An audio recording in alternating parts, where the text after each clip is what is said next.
नमस्कार। Learn today पे आपका स्वागत है। कलेक्टर किसी जिले का सबसे बड़ा प्रशासनिक अधिकारी होता है। कलेक्टर जिले के हर छोटे बड़े निर्णय लेने के लिए उत्तरदायी होता है। कलेक्टर डीएम, आईएएस या जिसे हम आम भाषा में जिला अधिकारी कहते हैं, देश का सबसे प्रतिष्ठित अधिकारी होता है। कलेक्टर का कार्य सरकारी योजनाओं को लागू करवाना, आम जनता की समस्या को हल करना, कर वसूली तथा कानून व्यवस्था बनाए रखना व जिले की जानकारी सरकार को देना होता है। आइए जानते हैं कलेक्टर बनने के लिए क्या करें। कलेक्टर बनने के लिए आपको कड़ी मेहनत करनी पड़ती है। इसी के साथ साथ आपके पास ग्रेजुएशन की डिग्री होना भी ज़रूरी है। अगर आपका सपना कलेक्टर बनने का है तो आपको अपनी पढ़ाई का स्तर ऊंचा रखना होगा। कलेक्टर बनने के लिए आपको यूपीएससी यानी यूनियन पब्लिक सर्विस कमीशन द्वारा आयोजित की जाने वाली सिविल सर्विसेज एग्जामिनेशन देना होता है, जिसे आप ग्रेजुएशन के बाद ही दे सकते हैं। ग्रेजुएशन आप किसी भी विषय में पूरा कर सकते हैं। यह परीक्षा ग्रेड 1 के अधिकारियों की भर्ती के लिए होती है, तो जाहिर सी बात है कि कंपटीशन बहुत होता है। कलेक्टर बनने के लिए पहले उम्मीदवारों को civil services aptitude test CSAT नामक प्रिलिमिनरी एग्ज़ाम क्वालिफाई करनी होगी।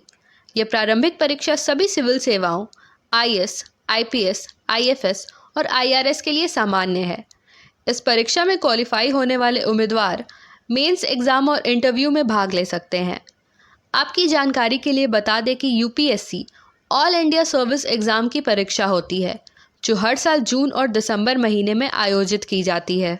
यूपीएससी परीक्षा में बैठने वाले छात्रों को भारत का निवासी होना आवश्यक है। जब वे यूपीएससी की परीक्षा के लिए आवेदन करते हैं तो उनका कम से कम 21 साल का होना भी अनिवार्य है। यूपीएससी सिविल सर्विसेज की परीक्षा 3 चरणों में आयोजित की जाती है। पहला चरण है प्रिलिमिनरी एग्ज़ाम। यह कलेक्टर बनने के लिए प्रारंभिक परीक्षा होती है, जिसमें 2 पेपर होते हैं। पहला सामान्य अध्ययन और दूसरा सिविल सर्विसेज एप्टीट्यूड टेस्ट का। इन दोनों पेपर में 200 अंकों के वैकल्पिक प्रश्न होते हैं। इस एग्ज़ाम को पास करने के बाद आप मेंस एग्ज़ाम दे सकते हैं। दूसरे चरण में मेंस एग्जामिनेशन आता है। इस परीक्षा में 9 मुख्य पेपर होते हैं, जिनमें से 2 पेपर को क्वालिफाइंग पेपर माना जाता है और बाकी के 7 पेपर आपकी रैंकिंग तय करते हैं। पेपर एक कंपलसरी इंडियन लैंग्वेज का होता है। इसमें कुल 18 भारतीय भाषाओं में से आप अपनी पसंद की भाषा चुन सकते हैं। यह पेपर 300 अंकों का होता है और इसके नंबर मुख्य परीक्षा में नहीं जोड़े जाते हैं। पेपर भी इंग्लिश लैंग्वेज का होता है। यह पेपर 300 अंकों का होता है और इसके भी नंबर मुख्य परीक्षा में नहीं जोड़े जाते हैं। पेपर 1 एसे का पेपर होता है। इस पेपर में आपको दिए गए 2 विषयों पर निबंध लिखना होता है और यह पेपर कुल 250 अंकों का होता है।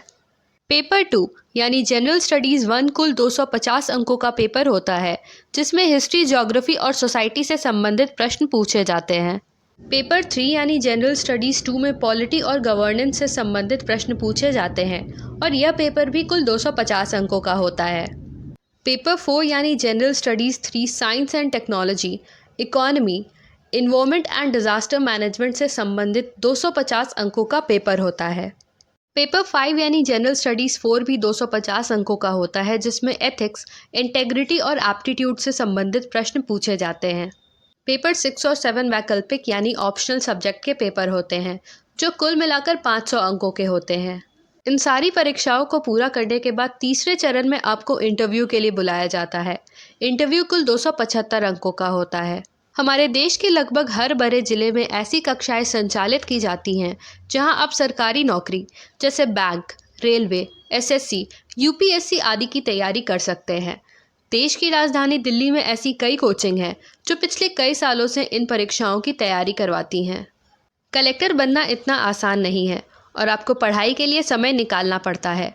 कोचिंग में करीब 3 से 4 घंटे पढ़ने के बाद आपको सेल्फ स्टडी भी करनी होगी। इस तरह तीनों चरणों को क्लियर करने के बाद कलेक्टर बना जा सकता है। आशा करते हैं आपको हमारी यह वीडियो पसंद आई होगी। हमारे चैनल लर्न टुडे को सब्सक्राइब करके बेल बटन ज़रूर दबाएं एवं इस वीडियो को लाइक करना एवं अपने दोस्तों और परिवार के साथ शेयर करना ना भूलें। हमें कमेंट्स करके अपने सजेशंस भी दें। धन्यवाद।